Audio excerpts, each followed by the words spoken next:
कुरान करीम में जो साइंसी मौजज़ात आज सामने आ रही हैं, ये इस बात का सबूत है कि कुरान किसी इंसान का नहीं बल्कि अल्लाह का कलाम है। कुरान में अल्लाह ताला ने लोगों को बार बार इस तरफ मुतवज्जा किया कि मज़ाहिर फितरत पर गौर व फिक्र करें और इनमें उसकी निशानियाँ तलाश करें।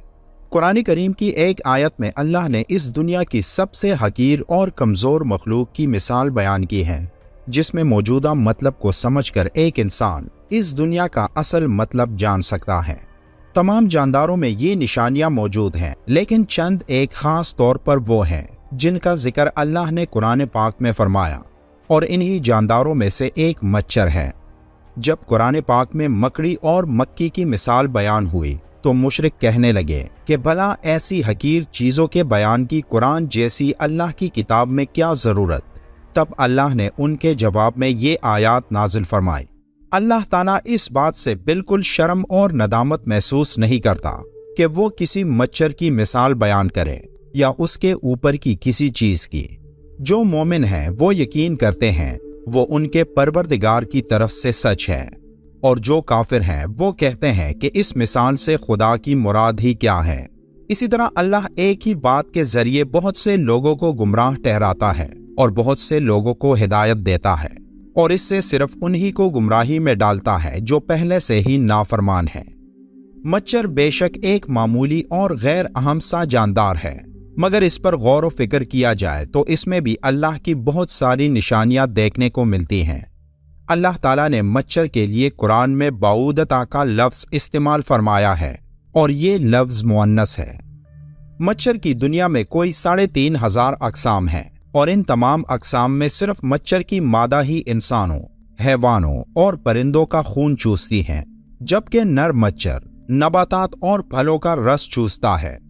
सवाल ये पैदा होता है कि मच्छर की जिनसी शनाख्त तो आज की मेडिकल साइंस का कारनामा है कि आज हमारे पास ऐसी जदीद खूरबीन है जो किसी शय को हजारों और लाखों गुना बड़ा करके दिखाती हैं, जबकि कुरान ने बाऊदता का लफ्ज़ बोलकर 1450 साल कबल बता दिया कि वो मच्छर जिससे इंसानों को तकलीफ पहुंचती है वो मादा मच्छर है, नर नहीं है।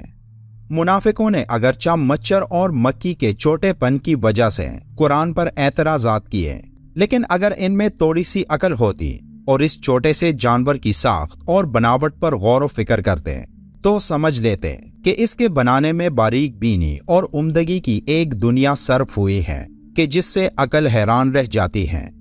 इमाम जाफर सादिक इस छोटे से हैवान की खलकत के बारे में इरशाद फरमाते हैं, अल्लाह ने मच्छर की मिसाल दी है, हालांकि वो जिसामत के लिहाज से बहुत छोटा है, लेकिन इसके जिस्म में वो तमाम आलात और आज़ा हैं जो खुश्की के सबसे बड़े जानवर के जिस्म में हैं, यानी हाथी, और इसके अलावा भी इसके 2 उज़ू यानी सींग और पर हैं जो हाथी के पास नहीं। ये जाहिर कमज़ोर सा जानवर जिसे खुदा ने हाथी की तरह पैदा किया, इसमें गौर व फिक्र इंसान को पैदा करने वाले की अजमत की तरफ मुतवज्जा करता है, खसूसन इसकी सूंड जो हाथी की सूंड की तरह अंदर से खाली है और वो मखसूस कुव्वत से खून को अपनी तरफ खींचती है।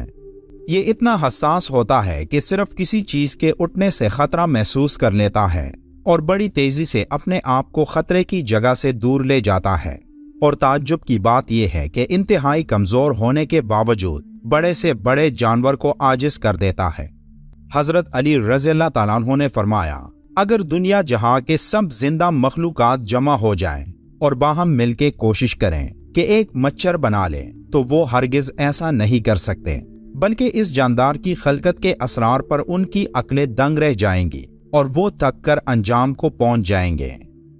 आज मेडिकल साइंसदानों ने मच्छर की 3,500 के लगभग अक़साम की खोज की है, लेकिन ये तादाद यकीनी नहीं। अब इनकी कुल अक़साम कितनी हैं ये सिर्फ एक अल्लाह ही को इल्म है। मेरी तरह आप में से भी बहुत से दोस्तों के जहनों में ये ख्याल आया होगा कि आखिर इस मिसाल का मतलब क्या है, लेकिन जब आप एक मच्छर की आंख को देखें तो आपका दिमाग मफलूज हो जाएगा। मच्छर की एक आंख के अंदर भी कई आंखें हैं और ये तमाम आंखें एक साथ काम करती हैं। जब आप इसके बारे में जान लोगे तो तब आपके जहन में भी ये आयत करीमा आएगी। साइंस ने इस मच्छर के बारे में बहुत कुछ इंकिशाफात किए, कि ये छोटी सी मखलूक कितने इंसानों की जान लेता है। ये तो बहुत तफसीली बातें हैं, मगर चंद बातें ऐसी हैं जो मैं आपसे शेयर करना चाहूंगा। मच्छर की 100 आंखें हैं जो सब के सब इसके सर में हैं। एक मच्छर के 48 दांत हैं। इसके 3 दिल हैं और तीनों मुख्तलिफ किस्म के हैं। मच्छर के सूंड में 6 चुरियां हैं और हर चुरी का अपना काम है। मच्छर के दोनों तरफ 3/3 पर हैं। मच्छर के अंदर हरारत का पूरा निज़ाम है और इसी के जरिए ये इंसानी जिल्द की रंगत को तारीकी में पहचानता है। मच्छर की सुई में नशा करने का निज़ाम है, जिससे काटते वक्त इंसान को महसूस नहीं होता और काटी हुई जगह खून चूसने से सूज जाती है। एक मच्छर के अंदर खून का तज्जिया करने का निज़ाम भी है, इसलिए वो हर खून नहीं चूसता। इस बारे में साइंस की सबसे हैरानकुन तहकीक में ये बात सामने आई कि एक मच्छर के ऊपर इसके पर होते हैं जो इससे भी हल्के होते हैं, और मच्छर के पर के ऊपर एक माइक्रोस्कोपिक पैरासाइट होता है, एक जानदार जो मच्छर से भी हकीर चीज है, जो तुम्हें अपनी आंख से नजर भी नहीं आती। अल्लाह ताला को तो तुम्हारे आमाल की और गलत कामों की मिसाल देने के लिए ऐसी चीजों को सामने लाने में कोई मुश्किल नहीं, और यही वो चीज है जिसके बारे में अल्लाह ने सूरह अल बकरा की आयत नंबर 26 में मच्छर की मिसाल देने के बाद फरमाया, अल्लाह ताला इस बात से बिल्कुल शर्म और नदामत महसूस नहीं करता कि वो किसी मच्छर की मिसाल बयान करें या इसके ऊपर की किसी चीज की। अल्लाह हम सबको कुरान पढ़ने और इस पर अमल करने की ताकत अता करे। वीडियो के आखिर में एक बार दुरूद शरीफ पढ़ना मत भूलिएगा। मिलते हैं एक और मालूमाती वीडियो में, तब तक के लिए अल्लाह हाफिज।